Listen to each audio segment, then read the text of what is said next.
de sigilen bɛ jamana kɔ kan I b'a fɛ ka I nin kan so ni ka o jɔ Mali kɔnɔna la tunga lafiya ayo haminata ni ka o bɔ tungarangew ulu kan musaka bɛ I bolo walima musaka tɛ I bolo dutɛrɛn bɛ maa min bolo walima ni dutɛrɛn tɛ I bolo I sen do tunga lafiya ka tɔn na walasa ka se ka I nin kan so ni ka o jɔ tɔn min yɛrɛ ni ale bɛ daminɛ maa 10 na fo ka taa se maa 16 o ma yani tɔn yɛrɛ ka sigi bolonɔbila sɛbɛn o bɛ taa kɛ notaire fɛ yen n'an b'a fɔ o ma ko seere tɔn sigilen kɔfɛ tirage au sort o de bɛ kɛ tɔn daminɛ la walasa ka se k'a dɔn maa fɔlɔ min ni ale ka so tile bɛ di a ma kalo 5 o kalo 5 maa kelen bɛ a ka so tile ni ka o sɔrɔ n'o ye villa hakɛlama ye kalo 7 o kalo 7 ka taa se kalo 8 ma maa wɛrɛ bɛ a ka villa tile sɔrɔ duplex fo ka taa se piscine ma ka taa se piscine ta ma I sen do tunga lafiya ka ni tɔn in na walasa ka se ka I nin kan so ni ka o jɔ ba maliba o kɔnɔna la danaya ale ni lafiya la dugukolo ko hami bɛ aw maa minnu fana na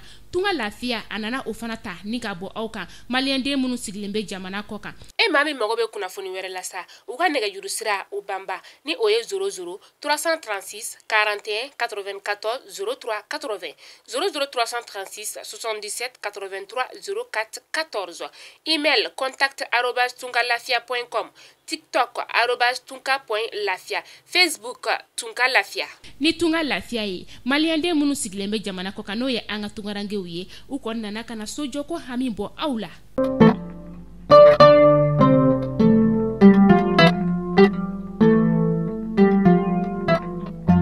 Mali kunnafoni jabarani na jabo aw minnu sɔgɔlen bɛ an ka jabarani so la ni wagati na an bɛ aw bɛɛ lajɛlen fo yan fo aw sigiyɔrɔ la danti foli mina ka ladɔniya ka fɔ ko bi ye avril kalo tile 6 ye san 2022 o bɛ tila ka bɛn sun yɛrɛ tile 5 na o ma a y'aw bisimila kunnafoni na b'aw sigi ka waati ma kɔnɔ ale selen ne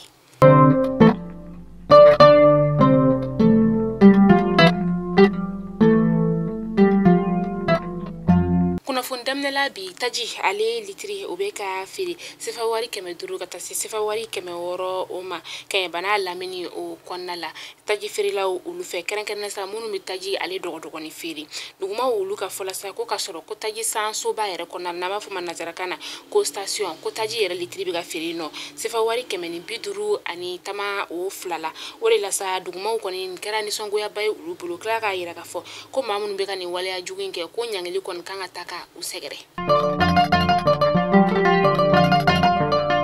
Buramkaw ulu feno u ka kalanden minnu tun kelen do ka badabada walansɛmɛ ni ka o boloda no u ka ayem mawisa ayirala ka fɔ u kɔni ye kalan ni ka ulu daminɛ avril kalo tile 4 tɛmɛnina no bɛna tɛnɛn doɲɔ ma u ka walansɛmɛ yɛrɛ kɔni o dan sigira ka sababuya kɛ si ka fɔ u ye o kɛ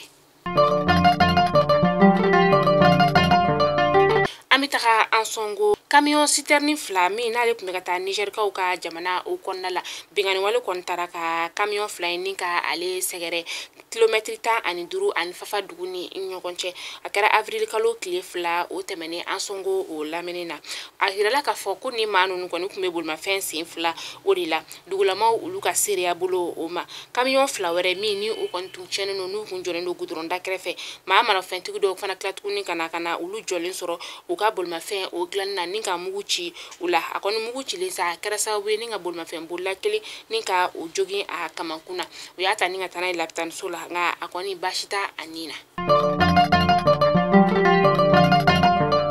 Bayankara gouverneur ale ye sɛbɛnfura bɔ k'a da bɛɛ lajɛlen kulo kan kɛrɛnkɛrɛnnena sa minnu ni olu bɛ taga sira la sira min n'a bɛ wele ko route nationale la 15 ni ale ye Bayankara sira o ye k'u y'a yira k'a fɔ ko a sira kɔni o bɛna datugu nɛgɛ kaɲa 16 ka taa se nɛgɛ kaɲa 8 ma sini alamisa donya la n'o bɛ avril kalo tile 7 ma ko maa minnu kɔni yamaruyalen don ka sira in ni ka ale tɛmɛ n'a a datugura sa o de ye an ka kɛlɛkɛcɛw ye ka taa se dɔgɔtɔrɔw ka bolimafɛn telima o ma ni o bɛ wele nazarakan na ko ambulance ani ni MINUSMA maaw olu ka bolimafɛn nka MINUSMA maaw taw kɔni olu bɛ tɛmɛ ni an ka finitigiw olu ka yamaruya di jamana kɔnɔna la no shebana ale yera kokura na ko ale ma ko grippe aviaire yɛrɛ ye shebana me ni aga jugun shew ma kosobe ni ngoni kuna fana bora kati laboratoire ma ulu fɛ munu nulu ka canya shinebe bagan ulu ka furakɛli uma u y'a yira ka fɔ ku ye sheba bisabani kelen na kun kan fɛn ka ulu de jeni walasa shebana ale kana cari jamana kɔnɔna la cogo min na shebana yɛrɛ ye bana ye min ni a bɛ kɛ sababu ye ka bana yɛrɛ yɛlɛma bunahadamaden fɛ.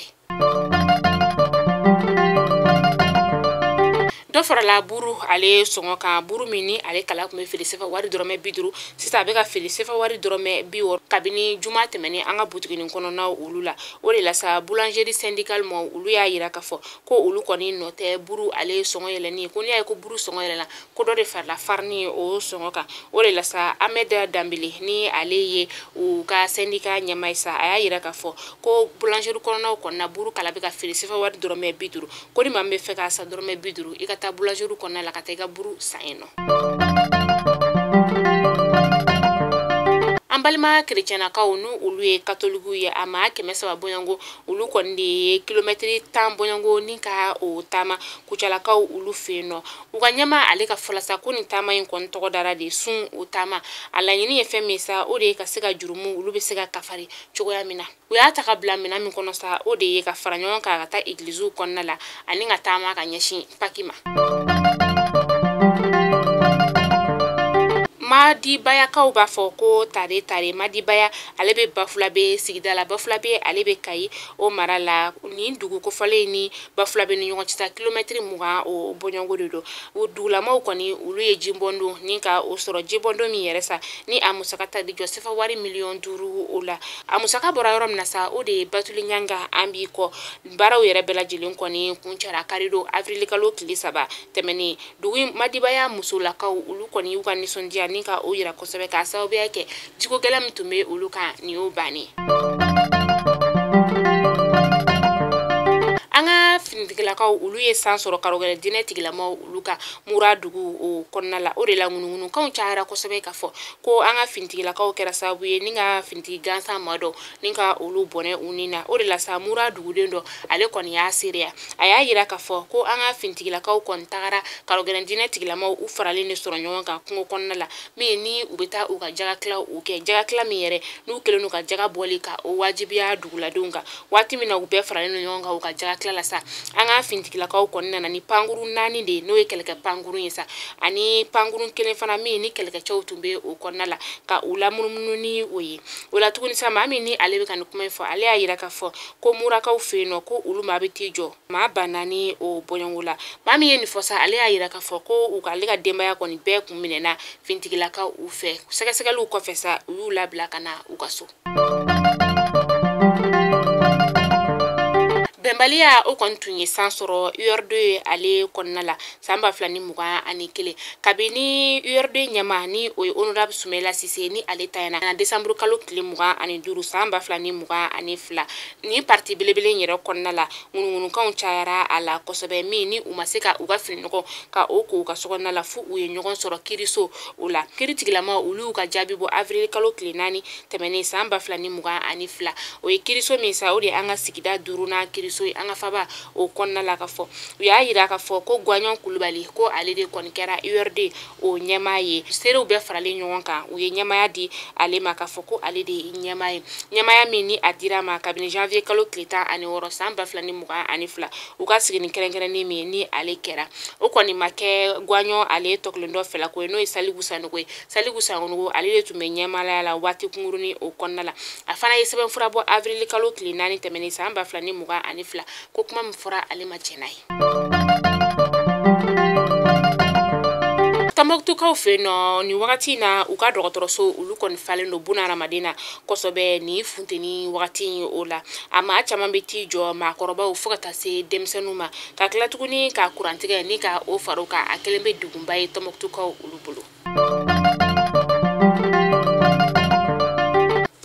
Mali Mali kunnafoni jabaran na jabaw yani an ka dansigi an ka bi kunnafoni na sa aw bɛɛ b'a dɔn k'a fɔ ko tunga lafiya ale de ye an ka kunnafoni jukɔrɔma dondoba ye kabini wagati dama dama o bɔ tunga lafiya a nana tungarankew olu lafiyali de kama wa tunga lafiya ale bɛ kokura de kɛ sanga n'a ka wagati walasa ka se ka aw lafiya fo aw sigiyɔrɔ la ka tila k'aw ka tunga k'o lafiya fana di aw ma cité moderne ale kɔnɔna don hali sisan nɔ o kelen ka cité min ni ale boloda banakɔrɔnkaw fɛ yen nɔ min ni a bɛna jɔ hectare kelen o bɔɲɔngo o sanfɛ sa ni wagati in na sa o bɛ immeuble de la immeuble min ni u bɛna kɛ appartement in na sa chambre saba de bɛ a kɔnɔna la ale ni salon kelen min n'a musaka bɛ te jɔ sefa wari $17,000 o la i bɛ se ka a dɔgɔdɔgɔnin sara a dɔgɔdɔgɔnin sarali o bɛ te jɔ fo san 2 ani tila o bɔɲɔngo la o kɔni b'a dɔn k'a fɔ ko o ye dibɔ ye kosɛbɛ ka immeuble ni ka o kɔnɔna ka so sɔrɔ o kɔnɔna la min n'a musaka bɛ te jɔ sefa wari $17,000 la o kɔni o ye ka so jɔ ka tila ka a di ma o ye ka sɔrɔ i ma sɛgɛn i ma tɔɔrɔ a y'aw sen no tunga lafiya ka ni immeuble in ale soko la walasa aw bɛ se ka lafiya aw ka soko la cogo min na n'aw mago bɛ kunnafoni wɛrɛ la sa a y'u wele u ka numéro whatsapp kan o de ye 00336 41 94 03 80 walima i ka tila k'u wele 00336 77 83 04 14 tunga lafiya a nana maliyɛnden kelen-kelenna bɛɛ lajɛlen lafiyali de kama kɛrɛnkɛrɛnnenya na aw minnu bɛ tunga fɛ aw k'an bɛn sini inshallah kunnafoni kuraw olu kɛnɛ kan ala ka sunkalo tɛmɛ ko ɲuman di ne ni aw kelen-kelenna bɛɛ lajɛlen ma aw k'an bɛn